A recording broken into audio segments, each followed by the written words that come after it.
Tonight, you're watching Midnight Fatal Cases. If you're new here, welcome. This channel documents real-world darkness, quiet decisions, small mistakes, and the moments they stop being reversible. In this video, we're telling the story of Killer from Darknet. Let's begin. Chapter 1. The Hook. At 2:17 a.m., the emergency operator in Brighton heard something she would replay in her head for months. It wasn't the words at first. It was the way they were delivered. A young voice. Male. Breathless. Not crying, not shouting. Almost careful, like he was trying to place each sentence gently on the table, hoping it wouldn't break. "I think someone is in our garden," the caller said. "He's just standing there, like he's waiting." The operator, Maya Ellis, 41, 12 years on night shifts, had taken calls from every kind of fear you can imagine. Drunken arguments, hidden domestic violence, children whispering from bathrooms, the occasional prankster giggling with friends, thinking the world ends at the edge of a phone screen. This voice didn't giggle. It sounded older than it should have, the way some teenagers sound when they've just realized the adults were right about something. Maya asked for the address, steady and practiced. She asked for a name. She asked if the caller could get to a safe room. The caller hesitated, then gave the address in a whisper, as if speaking louder might invite the figure outside to look up. The line stayed open. No sudden screams. No chaotic crashing. Just the faint hiss of wind through a microphone and the occasional quick inhale, like someone trying not to be heard in his own home. "Can you see him?" Maya asked. A pause. "Yes," the voice said. "He's facing the back door." Another pause, longer this time, heavy with a kind of dread that doesn't belong to kids. "And he has a hood. I can't see his face." For police, the dispatch was routine on paper. Suspicious person. Residential property. Nighttime. Potential attempted burglary. The kind of call that fills a shift, then fades into the clutter of other nights. Except it didn't fade, because before officers even arrived, Maya heard the quietest part. A second voice, not on the phone. Muffled, close. A teenager too, maybe younger. The sound of someone standing right beside the caller, speaking low and urgent. "Don't say anything else," the second voice warned. "If this is real, we're done." The caller's breathing changed. Faster, smaller, like his lungs had forgotten what normal air felt like. "What do you mean, if it's real?" Maya asked, already typing notes, already trying to keep her own voice calm. She didn't want to spook him. She didn't want to miss a detail. She didn't want to be the person who failed to hold a frightened child together with a voice. The caller didn't answer. Instead, Maya heard a tiny click, plastic under pressure, like a phone being squeezed too hard. Then, very softly, the caller said, "We didn't think anyone would actually show up." The line went dead. In the control room, Maya stared at the blank screen for half a second too long. Her hand hovered over the keyboard. She replayed the last sentence in her mind, trying to hear it differently. Trying to make it harmless. But there was nothing harmless about it. "We didn't think anyone would actually show up." Police cars were already moving. Rain had been falling most of the evening, the kind of winter rain that makes streetlights look smeared, like someone wiped the city with a wet cloth. When the first patrol car turned onto Wycliffe Road, its tires hissed on the pavement, and its blue lights washed the terraced houses in cold pulses. The address belonged to the Hart family. Michael Hart, 46, worked in property maintenance. A man known by neighbors as reliable, quiet, the type who fixed a broken gate latch without being asked. His wife, Laura Hart, 43, taught primary school. Their sons were Ethan, 15, and Noah, 13. On any other night, it was the kind of house you'd walk past without noticing. A small backyard, a shed, a row of bins, a security light above the back door that, according to later reports, rarely turned on when it should. When officers approached the rear lane, torches in hand, they found no hooded figure, no silhouette waiting patiently, no stranger lingering at the fence. The garden was empty. The back door was locked. No broken glass. No splintered frame. No obvious footprints that could be trusted in wet grass where half the neighborhood's cats had wandered. If the call had ended there, it might have become one of those stories people tell with a shrug. A scare. A misunderstanding. A shadow that turned out to be a tree. But inside the house, the air was wrong. Not chaotic. Not loud. Wrong in a quieter way. The front door opened after a long delay, and one officer caught the sharp scent of instant coffee and fear. A hallway light burned too bright. Someone had turned it on and left it like that, as if brightness could keep danger away. Michael Hart stood in a bathrobe, his face pale and tight. One arm was around Noah, who kept pressing his lips together hard, fighting something inside his chest. Laura hovered near the kitchen, shaking so badly she couldn't keep her mug from rattling against the counter. Ethan and Noah were both barefoot. Ethan sat on the stairs like he'd been placed there, like he hadn't moved since the call ended. His posture was rigid. His gaze kept sliding to Noah, then away, then down at his own hands. The boys had the look of people who had just realized that a door swings both ways. Officers asked what happened. Michael insisted he didn't know. He said he'd been asleep. He said Ethan had woken them. He said someone might have been outside, but he couldn't be sure because the boys were panicking, and the security light hadn't come on. Laura kept repeating one sentence, as if the words might build a wall. "This is a mistake," she said. "This is some stupid mistake." Noah nodded too fast. Ethan didn't nod at all. He stared at the carpet, and his pupils were wide, like he'd been living in the dark for days. One officer, Constable Dean Harper, tried to anchor the moment with practical questions. Had anyone threatened them? Had there been an argument with a neighbor? Was anything missing? Any recent repairs that might have drawn attention to the house? Michael shook his head. Laura said no. Noah made a small noise that might have been agreement. Ethan's eyes flicked toward the dining room table. It was the kind of glance you don't control. A reflex, a confession your body makes before your mouth catches up. On the table sat a laptop, lid half closed, screen still glowing faintly. In the low light, Harper saw a window on the screen. Not email, not social media, not a familiar messaging app. Something darker in design. Minimal. Cold. A message chain where names looked like static and timestamps marched forward like a countdown. Harper didn't touch it. Not yet. He didn't need to, because the last message was still there, bright and unreadable in its simplicity. Confirmed. I am nearby. Payment verified? Harper felt his mouth go dry. He asked the boys whose computer it was. Noah swallowed hard and said, "It's not mine." Ethan didn't speak. Harper asked Michael and Laura to take Noah into the kitchen and wait. He asked his partner to call a supervisor. Then he stood in the dining room listening to the house settle around him, and he looked again at the screen. The interface had no branding. No friendly colors. No profile photos. It looked like a place designed to be forgotten the moment you left it. A place where people didn't use real names because they didn't want to remember what they said. Harper had seen online ugliness in the course of patrol work. Threats typed by drunks. Stalking messages sent in bursts of late-night obsession. Blackmail that started with flattery and ended with terror. But this wasn't rage. This was a transaction. And whoever wrote "I am nearby" had written it the way a courier writes "out for delivery." In the kitchen, Laura's hands shook against the countertop.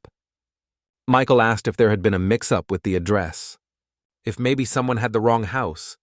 If maybe the boys had clicked on something they shouldn't have. If maybe. Michael shook his head. Laura said no. Noah made a small noise that might have been agreement. But the laptop screen still glowed, indifferent. Payment verified. Nearby. Confirmed. On the street beyond the hedge, the patrol car's blue lights painted the wet pavement in slow pulses, like a heartbeat trying to stay steady. If this was a prank, it had teeth. If it wasn't, then the danger wasn't only in the garden. It was already in the house, in the choices made in the dark, in the moment two kids decided the internet was a place where consequences could be closed like a tab. That night, the first officers on scene did what police always do when they don't understand a threat yet. They treated it like a perimeter problem, like something outside. They searched the alley. They checked neighboring fences. They knocked on doors. They asked if anyone had seen a hooded figure. They shone torches into bins and under sheds. They found a discarded hoodie by a drain and lifted it with gloved hands, only to realize it was soaked through and weeks old.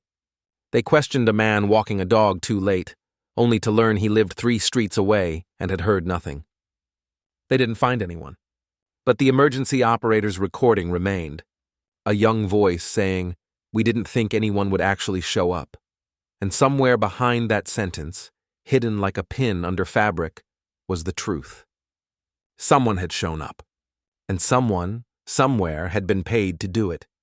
In a different part of the city, long after the Hart House lights were fully on and the curtains were drawn tight, Maya Ellis sat with her headset off, staring at a wall she'd never really seen before. She had handled thousands of calls. Most of them ended with relief or anger or tired gratitude. This one ended with a sentence that didn't fit. A sentence that sounded like a confession made too late. She wrote it on a sticky note and pressed it to her monitor because she was afraid that if she didn't pin the words down, they would start moving around in her memory, changing shape, becoming easier to live with. We didn't think anyone would actually show up. In the hours ahead, investigators would learn that the scariest part wasn't the figure in the garden. It was the moment laughter became a receipt. Character count, no spaces. 10,636. Continue to the next chapter? Chapter 2. Context and People. By morning, the rain had thinned into a gray mist that clung to the brickwork on Wycliffe Road. The kind of weather that makes everything look the same shade of tired. Police tape was never put up. There was no smashed window, no forced entry, no body. No obvious crime scene. Just a family sitting in a bright kitchen with untouched cereal on the table and a laptop that nobody wanted to look at. Detective Daniel Price kept the house calm on purpose. Not with jokes, not with reassurance. With procedure. He asked the Harts to move phones into one place and to stop deleting anything, even if the instinct was to clean up the mess before an adult saw it.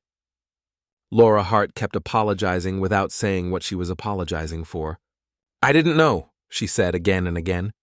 "I didn't know what they were doing online." Michael Hart didn't speak much. His face stayed fixed, like a man trying not to show his sons the exact shape of his fear. Every so often he would glance at Ethan as if waiting for Ethan to meet his eyes and explain how a father becomes a target in his own home. Ethan avoided the look. Noah didn't stop shaking. To understand how the night got to them, you have to look at the weeks before it. Not because it makes what happened inevitable, because it makes it believable. These weren't hardened criminals. They weren't masterminds. They were kids in a coastal city, bored in the way modern boredom works. Always stimulated, always restless, never satisfied. Ethan Hart was 15 and tall for his age, with the half-finished posture of someone who hadn't decided where to put his limbs. At school, St. Anselm's Academy, teachers described him as bright but inconsistent.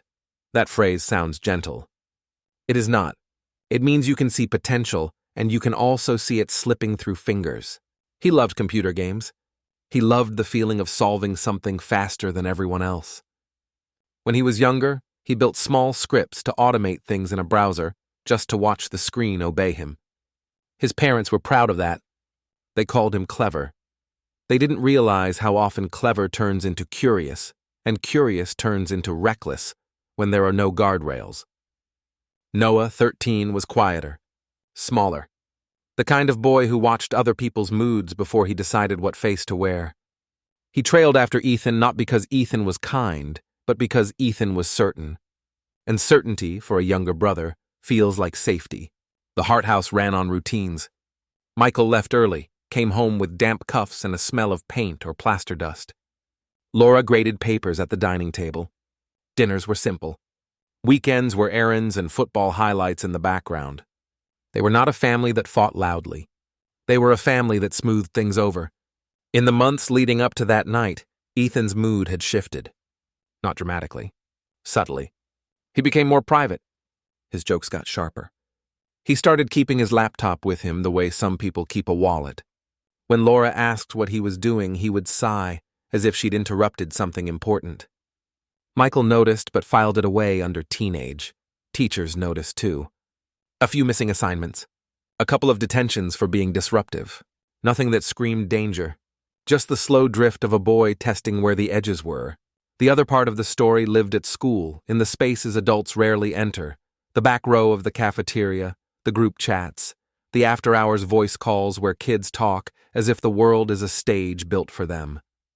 Ethan's closest friend that year was Callum Reed, 16. Callum had a grin that made teachers assume he was harmless. He wasn't cruel in the obvious way.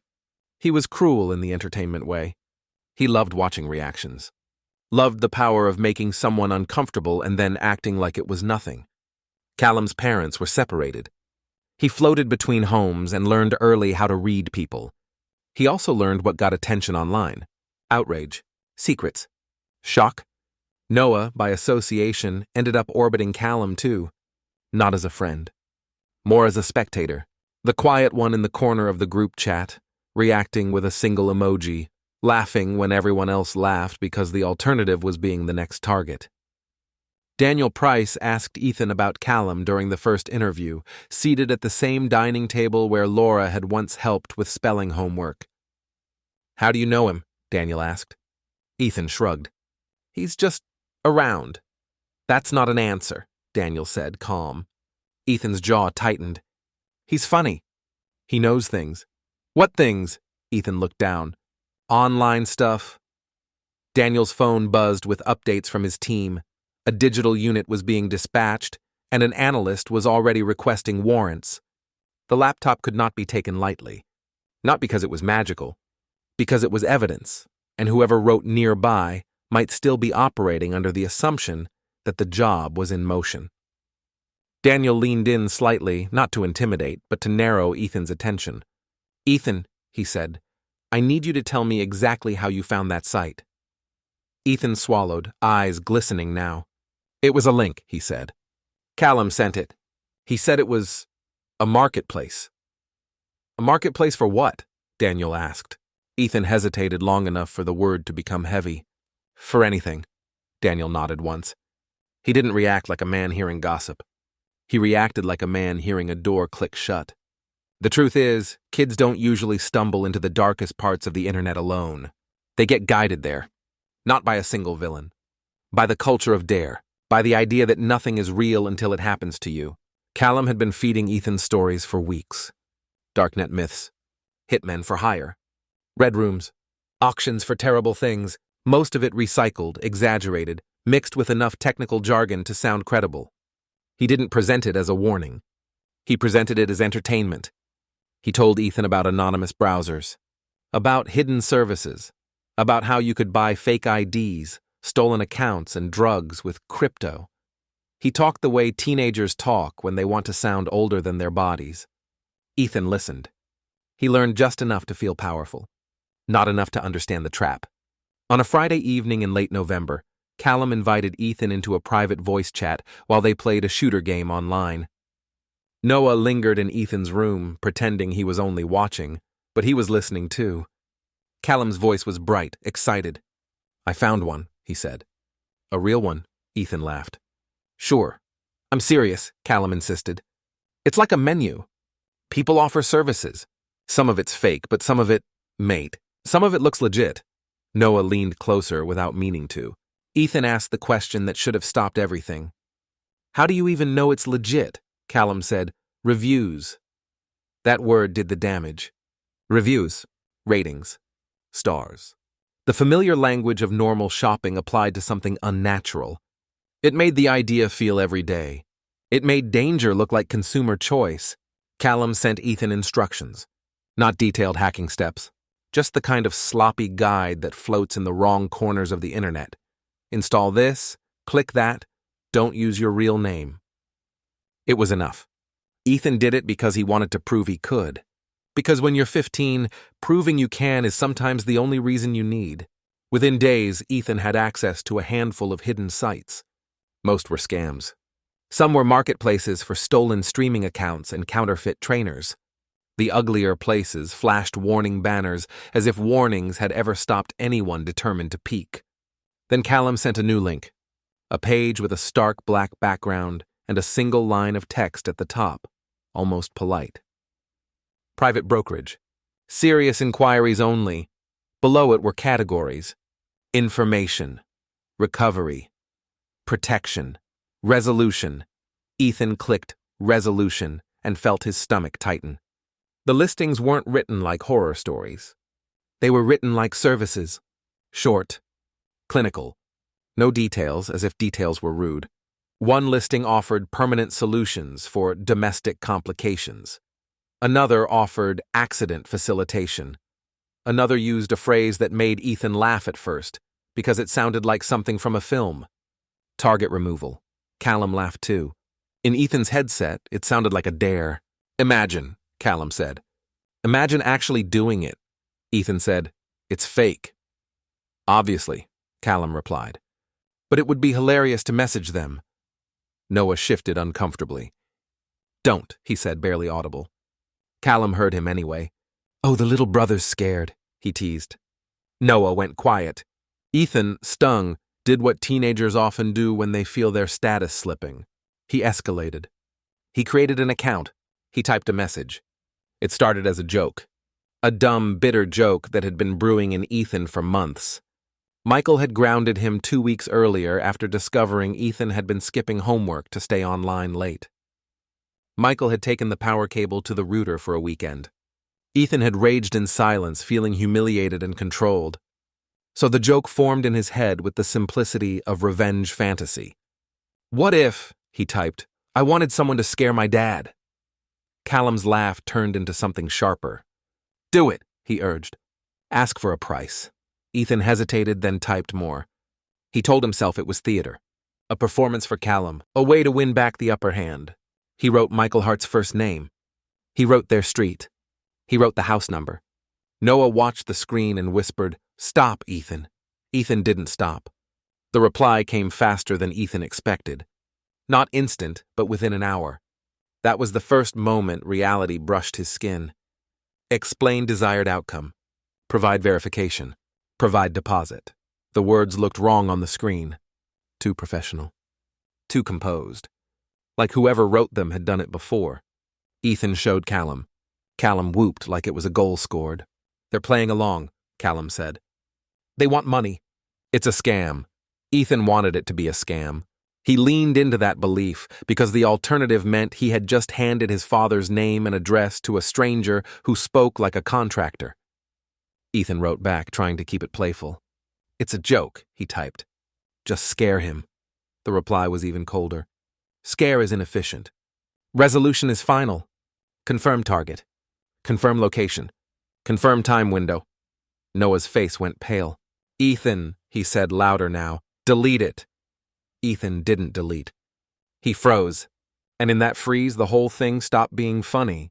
He told Callum it was too much. Callum scoffed. You're backing out? Callum said. After you gave them the details? What are you, 12? Noah made a small sound, offended on Ethan's behalf and terrified at the same time. Ethan typed one more message, hoping to slam the door shut with words. Forget it, he wrote. Not happening. Then, for 2 days, nothing. Ethan told himself it was over. He told himself the message thread was lost in some scammer's inbox. He told himself the world didn't work like this.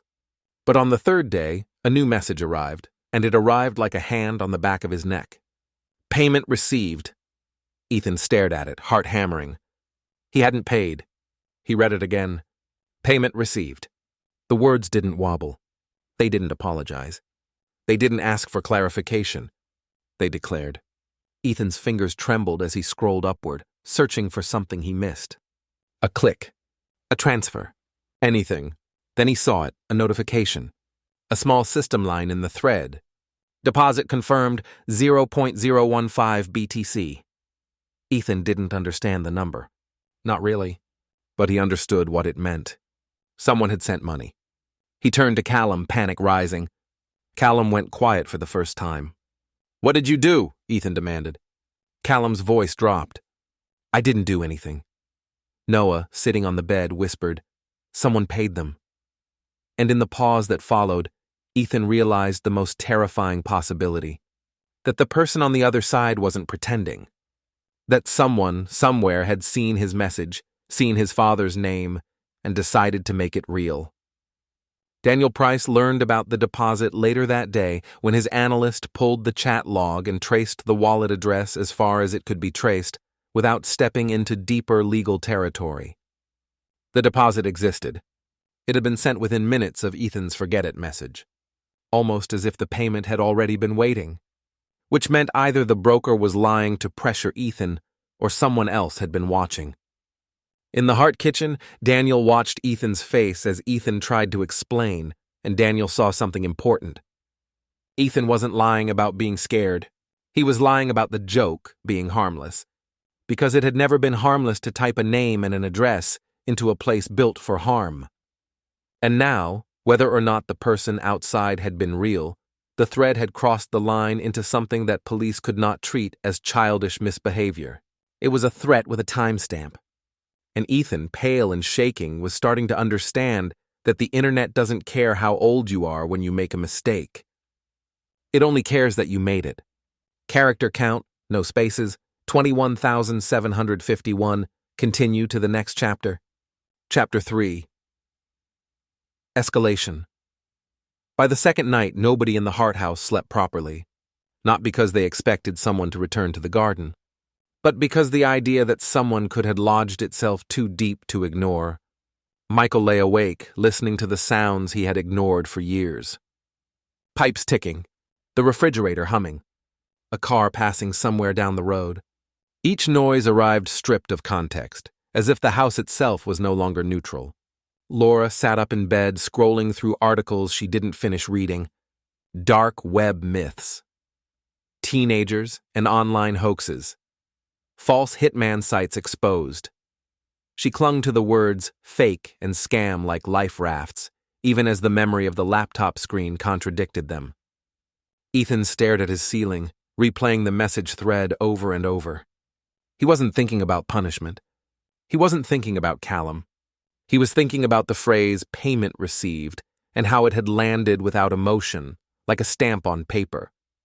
Noah slept on the floor beside Ethan's bed, wrapped in a blanket, his back to the door. He didn't say why. Ethan didn't ask. In the morning, Daniel Price returned with 2 specialists from the regional cybercrime unit. They didn't wear uniforms. They wore neutral clothes and neutral expressions, the kind designed to make people forget you were there while you looked closely at everything. They cataloged devices, phones, tablets, the router.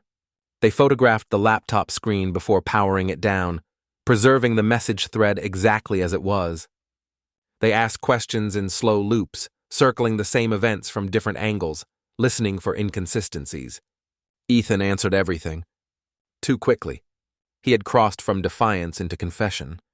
He wanted the story to be over, and he believed that if he told it clearly enough, the adults could erase it. That belief was wrong. One of the analysts, a woman named Rebecca Moore, explained the problem in plain language. Sites like this, she said, careful not to say hitman out loud, operate on ambiguity. Some are pure scams. Some are brokers who connect clients to criminals. Some are law enforcement stings. And some are worse. Laura asked. Worse how? Rebecca paused. Some don't advertise violence as their main business. They wait for someone else to ask first. Michael's hands clenched. You're saying they didn't come looking for this? Rebecca nodded. Your son went to them. Ethan flinched. The analysts traced what they could. The wallet that sent the deposit had been funded through a tumbling service, broken into fragments, passed through multiple addresses. It was designed to obscure origin, not speed, which suggested planning. That's not something a prankster does in 5 minutes, Daniel said later, privately, to his supervisor. By the 3rd day, police protection was quietly increased. Not a patrol car outside the house. Something subtler. Drive-bys, unmarked vehicles, the kind of presence that didn't reassure the family, but made Daniel feel marginally less exposed. Ethan was taken to the station for a formal interview. This time, Callum Reed's name came up again. Did Callum ever say he would pay them? Daniel asked. Ethan shook his head.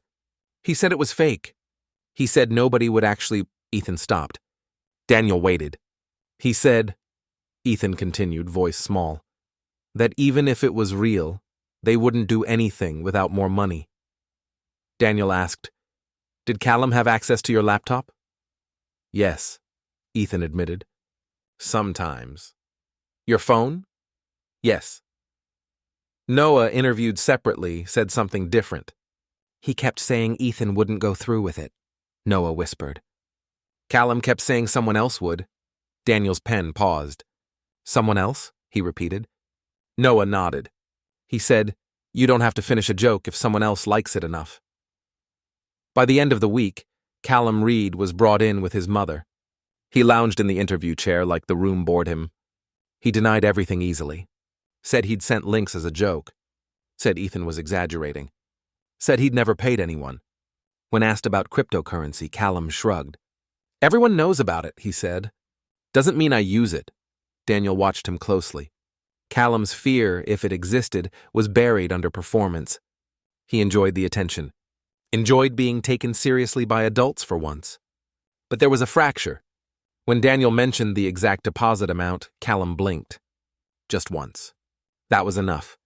A warrant followed. Callum's devices were seized. His room was searched. His browser history told a longer story than he had. Not proof. Not yet. But interest. Repeated. Focused.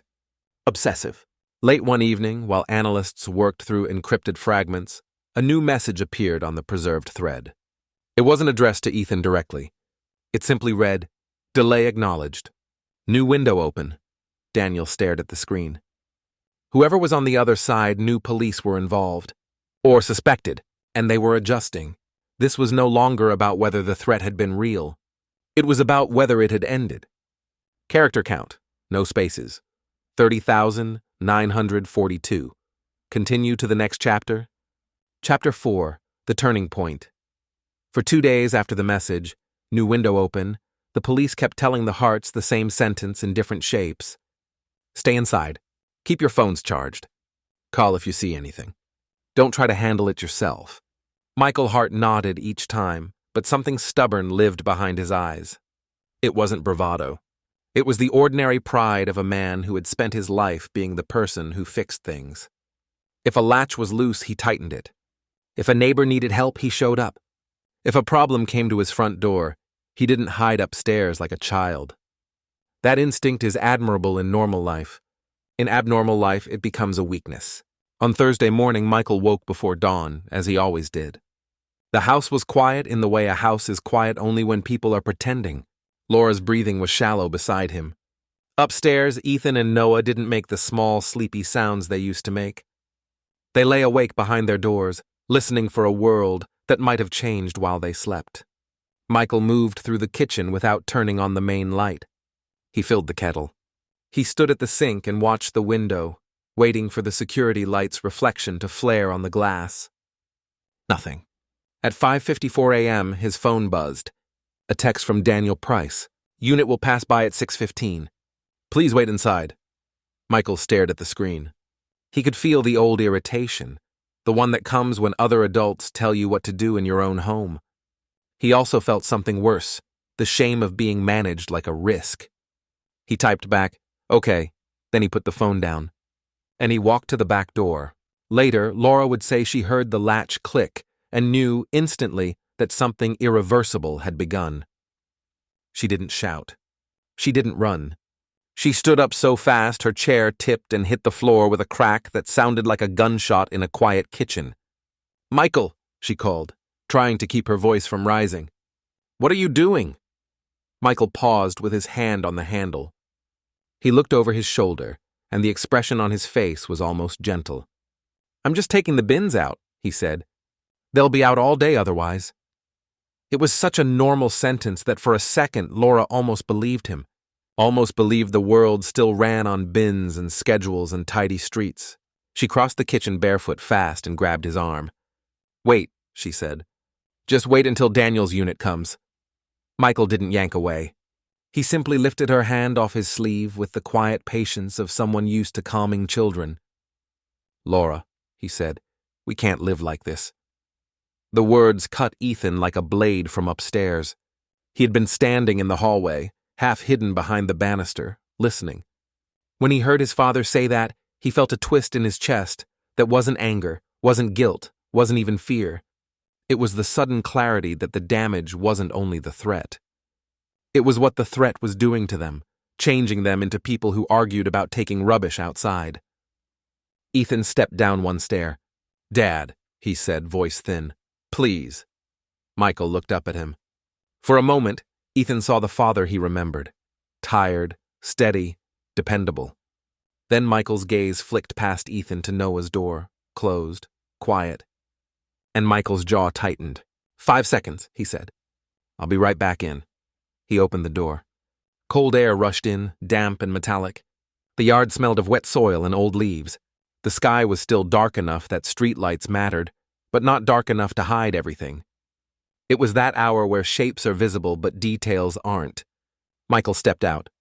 Laura followed him to the threshold, not outside, just to the edge. Ethan stood behind her, frozen, his body refusing to decide whether to chase his father or obey the advice that had become a mantra. Stay inside. Michael crossed the small patio toward the bins by the fence. His slippers made soft scuffing sounds. He bent slightly, gripping the first bin handle. That was when the security light finally came on. A sharp white flare.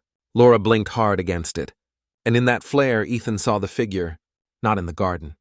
In the narrow alley beyond the fence, where the bins backed onto a service lane. A man stood there, motionless, as if he had been placed in position and told not to move until the light hit him. Hood up, face angled down.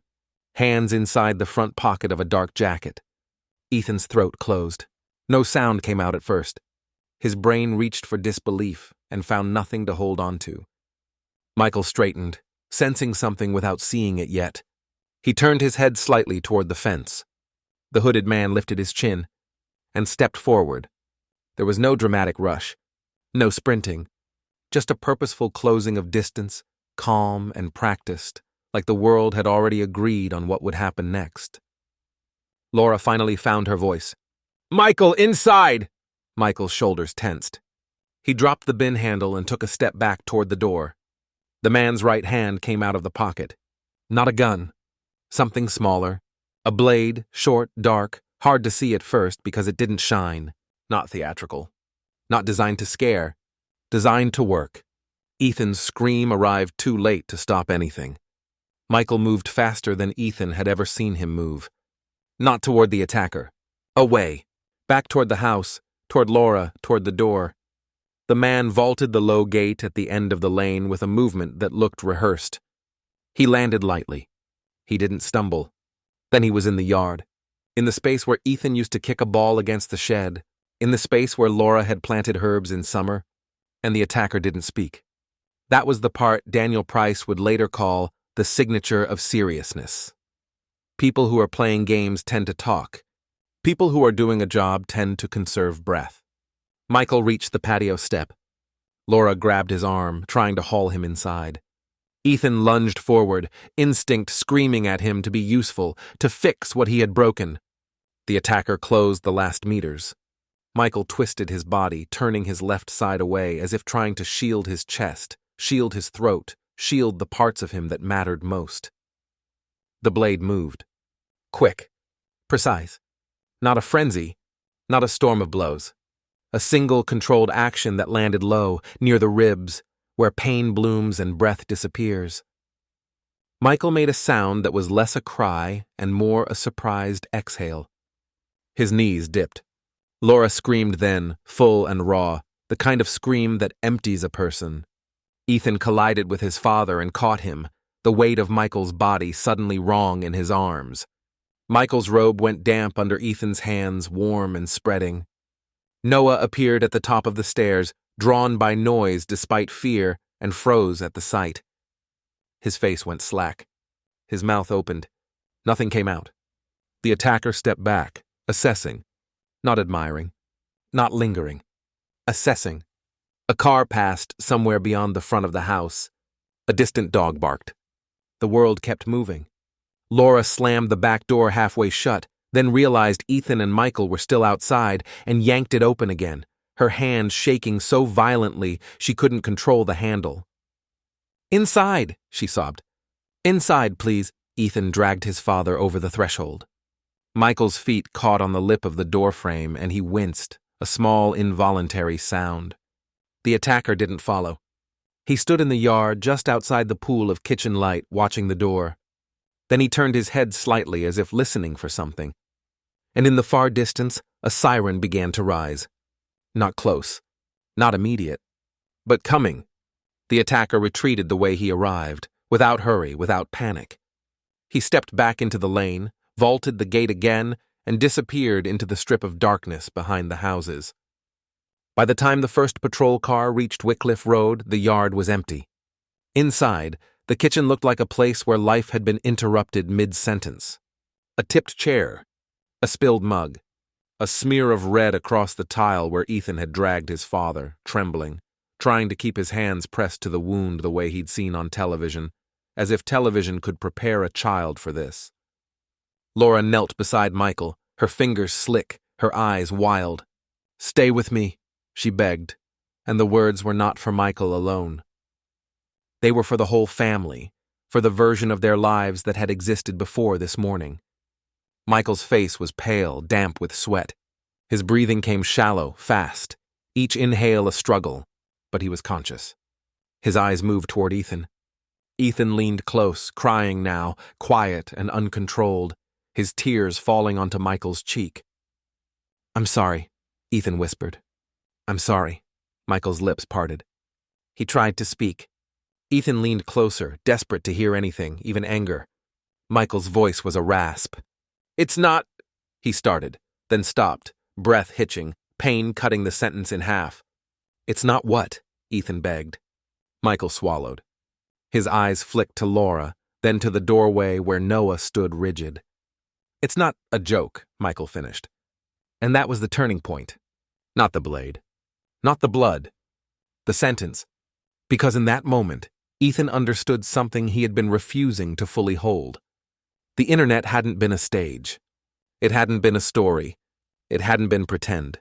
It had reached through the screen and touched his father. Paramedics arrived fast once the call went out. Michael was stabilized, oxygen mask on his face, bandages pressed tight. He was loaded into the ambulance with Laura climbing in beside him, her hands still stained, her eyes fixed on her husband's chest, rising and falling as if she could keep it moving by staring. Ethan and Noah were left on the curb with a blanket around their shoulders, despite the fact neither of them felt cold. Daniel Price arrived minutes later, hair damp from rain, eyes sharper than before. He walked the yard, scanning for dropped items, for footprints, for anything the attacker might have left behind. Near the fence, half hidden under wet leaves, he found something small and cheap, a disposable phone, cracked on one corner. It wasn't evidence of who the attacker was. It was evidence of how he operated. When the phone was examined, it contained only one draft message never sent, a line of text typed with the same cold efficiency as the thread on Ethan's laptop. Target contacted. Partial completion. Advise next step. Daniel stood in the kitchen later, looking at that line, and felt a slow anger settle into him. Partial completion. As if Michael Hart's life was an invoice, as if the job was still open. Ethan sat at the dining table, the same chair where he had first admitted the joke. His hands were wrapped around a mug of tea he wasn't drinking. His body shook in silent aftershocks. Noah sat beside him, staring at the wall, eyes dry, hollow. Daniel placed the photo of the draft message on the table. Ethan looked at it and flinched as if it were a weapon. Daniel spoke quietly. "This wasn't a scare tactic," he said. "This was an attempt." Ethan nodded, unable to speak. Daniel continued. "Someone paid. Someone set a window. Someone chose a time when your father would be awake and likely to step outside." Ethan squeezed his eyes shut. The image of the attacker, calm in the security light, replayed behind his eyelids. Daniel asked the question that mattered now. The question that would decide whether this became an unsolved horror or a case with a name. "Ethan," he said, "who benefits from your father being hurt?" Ethan opened his eyes, wet and haunted. He didn't answer. Not because he didn't know. Because saying it out loud would make the world even more real. Character count, no spaces. 40,779. Approximately 82% of the minimum 50,000 character limit, no spaces counted, has been used. Continue? Continue to the next chapter? Chapter 5, Fallout and Discovery. The first update came from the hospital at 9:12 a.m. Michael Hart was alive. That sentence should have felt like relief. Instead, it landed like a postponement. The blade had gone in low, angled under the ribs. It missed the heart, missed the spine, but it didn't miss what it needed to miss to ruin a life.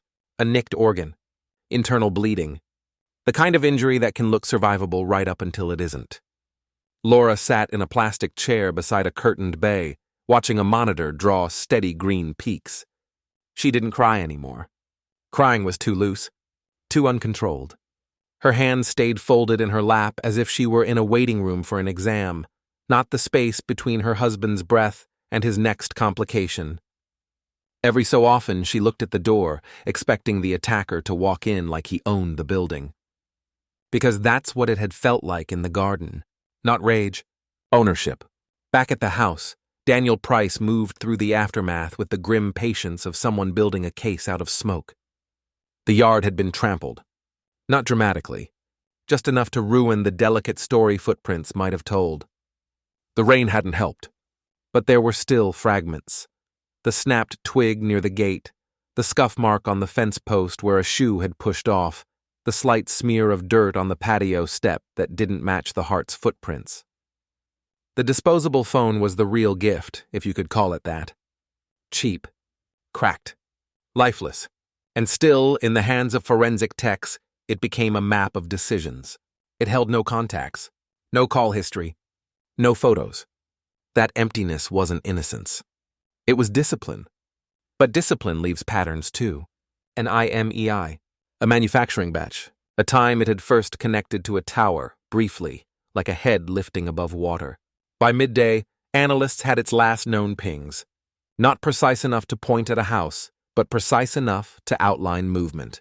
The phone had been powered on for minutes, not hours, and it had done so close to Wycliffe Road twice in the preceding week. Like someone checking the route, checking the rhythm of the street, watching for when a man usually took bins out. Daniel didn't say it to Ethan, but he thought it anyway. This wasn't random. Someone had rehearsed. In the interview room, Ethan sat across from Daniel again, eyes swollen, skin sallow. He looked younger now, stripped of the swagger he'd borrowed from Callum, stripped of the belief that adults were slow and stupid. There was a strange cruelty in it, how quickly reality can reverse a teenager into a child. Daniel asked him to walk through the thread once more.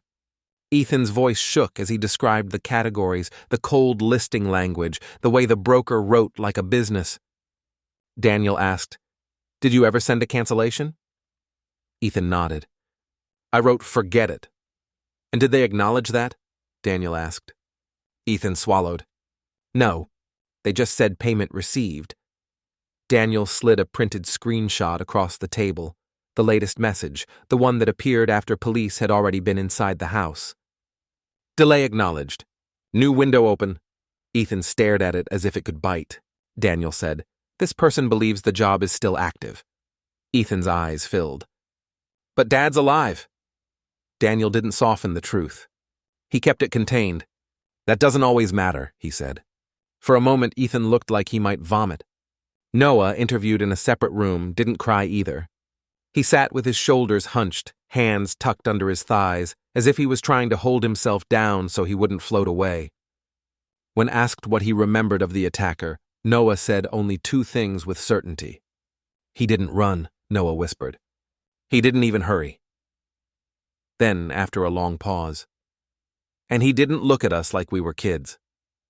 That detail stayed with Daniel, because it explained the coldness in the act. The attacker hadn't been a panicked burglar. He hadn't been an angry neighbor. He had been someone who'd crossed a threshold long ago where age, faces, and screaming didn't register as obstacles. A professional, if you want to use that word, or someone pretending to be one. Both were bad. Daniel's team pulled CCTV from the surrounding streets, shops, bus stops, a corner takeaway with a camera that had been angled wrong for years but still caught enough to matter. They stitched together grainy frames of wet pavement and passing headlights. They found a hooded figure at 5:38 a.m., walking through the service lane 2 streets over, hands in pockets, head down. They found a second figure 10 minutes later, same build, moving the opposite direction. No face. No clear shoes. No visible weapon. But they did find something that narrowed the world, a distinctive motion, a slight hitch in the right shoulder, like an old injury or a habit. It repeated across frames. Subtle. Consistent. Daniel watched the loop 3 times, then said to his analyst, "Find me anyone who moves like that." It sounded impossible. It wasn't, because humans repeat themselves even when they think they're hiding. The next step was the one Laura would hate the most if she ever learned it. Daniel turned the investigation inward. Not at Michael's enemies. There were none worth mentioning. At the boys' orbit. At school. At the group chats. The petty humiliations. The jokes that turn sharp. The tiny wars teenagers fight that feel like life or death because they haven't lived long enough to know what death actually looks like. Saint. Anselm's Academy cooperated the moment they heard attempted murder, even if nobody wanted that phrase attached to their name. Administrators provided seating charts. Teachers gave statements. A counselor admitted Ethan had seemed withdrawn lately but had refused help. Daniel didn't care about school reputations. He cared about motive. And motive, in teen worlds, is often humiliatingly small. He met Callum Reed's mother again in a different room this time, after warrants came back and the seizure team delivered the first preliminary reports. Callum sat beside her, posture still loose, but the looseness had changed. It wasn't confidence now. It was forced casualness, the way someone acts when they're waiting for a trap to close. Daniel placed a folder on the table and didn't open it immediately. He said, "Oh, Callum, you told me you don't use cryptocurrency." Callum shrugged. "I don't." Daniel said, "Your laptop shows repeated searches about mixers, tumblers, and wallet creation." Callum's mouth twitched. Not a smile. A glitch. Daniel continued, voice steady. "Your phone contains screenshots of wallet addresses. Not just one, several. Saved and hidden in a folder labeled math." Callum's mother turned her head sharply. "Callum," she said, warning in her voice. "What is he talking about?" Callum's eyes flicked to hers, then away. Daniel opened the folder then, slow enough to make every page feel heavy. He slid out a printout, a screenshot taken from Callum's device. An address string, a transaction ID, the deposit amount. 0.015 BTC. Callum stared at it, and in that stare Daniel saw the truth begin to move. Not confession yet, but panic. Daniel didn't accuse. He described, "This address," Daniel said, tapping the paper, "funded the deposit that activated the broker's response. It matches the amount in Ethan Hart's thread. It matches the timestamp. It matches the moment the message changed from a scare into a job." Callum's mother inhaled sharply, as if the air had cut her. "No," Callum said quickly. "No. That's not—" Daniel held up a hand, not to silence him, but to slow him down. "Help me understand," Daniel said. "If you didn't pay, why is this on your phone?" Callum's leg bounced under the table. His mouth opened and closed again. He tried to find the old performance voice. It wouldn't come. "It was for something else," he said. "What else?" Daniel asked. Callum's eyes darted toward the door, toward escape, toward any place where words didn't matter. His mother leaned forward, furious now. "Callum, what did you do?" Callum finally looked at her, and that look was the first time he seemed like a kid again. Not a clever one, not a funny one, just a scared one. "It was supposed to scare him," Callum said. "It was supposed to teach him." His mother's face drained. "Teach who?" Callum's voice collapsed into something thin. "Ethan." Daniel didn't react outwardly, but inside, the case shifted. Not stranger danger, peer danger. He asked, "Why Ethan?" Callum swallowed. "He was acting like he's better than everyone. Like he can do all this tech stuff. And he kept talking down to me." Daniel waited. Callum's eyes glistened, angry tears or frightened ones, impossible to tell. "He told people I was stupid," Callum said. "He said I only talk big. He said, He said my dad leaving was because I'm the same as him. His mother's hand flew to her mouth. Teenage cruelty. Tiny sentences thrown like stones. The kind that would sound ridiculous in a courtroom and still be enough to ruin a child's life. Daniel asked the question that mattered most. So you paid a broker, he said carefully, to scare Ethan's father? Callum shook his head hard. No, not his father. I didn't mean, but the address had been Ethan's. The name had been Michael's. Callum's denial twisted under the weight of facts. He leaned forward, voice shaking. I thought it was fake. Everyone says it's fake. It's always fake. It's scammers. You pay and nothing happens. Daniel's tone stayed controlled. Something happened. Callum's breathing turned shallow. Daniel watched the boy's face, and he saw the same thing he'd seen in Ethan, the moment a teenager realizes the internet can be a door. Callum whispered, I didn't tell them to do that. Daniel said, Did you ever tell them not to? Callum's eyes filled. He didn't answer, because the truth was simple and devastating. Once the deposit went in, the broker didn't need Callum's intention. Only the target details, only the money, only the silence. Daniel's analysts dug deeper into Callum's digital trail. A note file on his laptop contained a copied wallet seed phrase, poorly hidden. A second note listed rules he'd written for himself, like a ritual. No real name. No school Wi-Fi. Delete chat after. Don't talk about it. On Callum's phone, inside an encrypted messaging app he'd sworn he didn't use, they found one more thing. A draft message he'd never sent. Cancel. Too far. Drafted the morning after the attack. Never sent. He typed it, stared at it, and backed away. Not from guilt. From fear of being connected. Daniel didn't tell Ethan this immediately. He didn't want Ethan to turn Callum into the whole monster and miss the larger one. Because Callum was not the attacker. Callum was the match. The attacker was still out there, and the broker's thread still existed, active, calm, transactional. In the hospital, Michael regained full consciousness by evening. He couldn't sit up. He couldn't speak much, but his eyes were clear. He watched Laura with the steady attention of a man trying to memorize his wife's face as if he might lose it. When Daniel finally visited, he didn't bring drama. He brought information. Michael listened, while Daniel explained they had identified the likely source of the deposit. Michael's brow furrowed at the word deposit, as if his mind refused to accept that someone had placed money on his life. Laura whispered, It was a child? Daniel said, A teenager. Laura's face tightened, anger and grief colliding until they became something new. Revulsion. Michael's voice was weak, but he forced it out. Did my son... he started. Daniel didn't let him finish.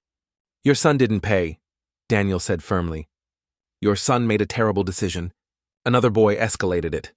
Michael shut his eyes briefly, and when he opened them again, tears had gathered without falling. Laura gripped his hand harder. Daniel said, We're not done. The person who carried out the attack is still unidentified.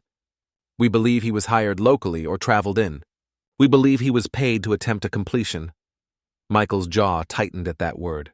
Completion. As if living were a task someone could finish. Daniel continued.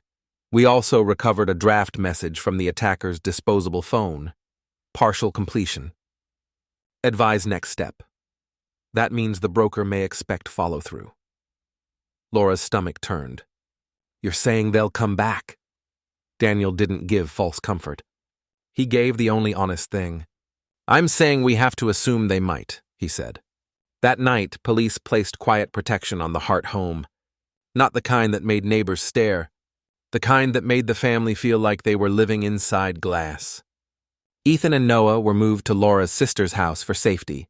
Ethan walked out of his home with a bag in his hands and his head bowed like he was leaving a funeral. Because in a way, he was. He was leaving the version of his father who took bins out at dawn without fear. In Laura's sister's spare room, Ethan sat on the edge of a bed and stared at his phone, even though he wasn't allowed to use it. The reflex remained. The habit of looking for answers in a device that had helped destroy them. At 11:43 p.m., Daniel's analyst called with a new development. Not from CCTV, not from phone pings. From the preserved message thread. A new message had arrived. It read, partial completion recorded. Balance required for final resolution. Client confirm. Daniel stared at the screen until the words stopped looking like language and started looking like a wound. Client confirm. The broker believed the client still existed. Believed the client could still answer. Believed the job could still be continued with the right nudge. Daniel's analyst asked, "Do we respond?" Daniel didn't answer immediately. Because the turning point had already happened in the garden. Now the question was what came after. If they replied, they risked escalation. If they didn't, they risked silence being treated as consent. And somewhere out there, a man with a hood and a steady gait might still be waiting for a door to open. Character count, no spaces. 52,468. Continue to the next chapter, Chapter 6. The ending. Daniel Price didn't answer the broker immediately. He stood in the cyber unit's dim office long after midnight, the glow of the monitor bleaching color from his hands, and thought about the shape of endings. Real ones, not the kind that wrap themselves neatly around justice. The message sat there, unchanged. Partial completion recorded. Balance required for final resolution. Client confirm, no threats, no countdown, no anger. Just expectation. That was the part Daniel found hardest to shake. Whoever ran the brokerage wasn't improvising. They were following a process, a workflow. Somewhere someone had ticked a box marked attempt made and moved on to the next step. Daniel authorized a controlled response just before 2 a.m.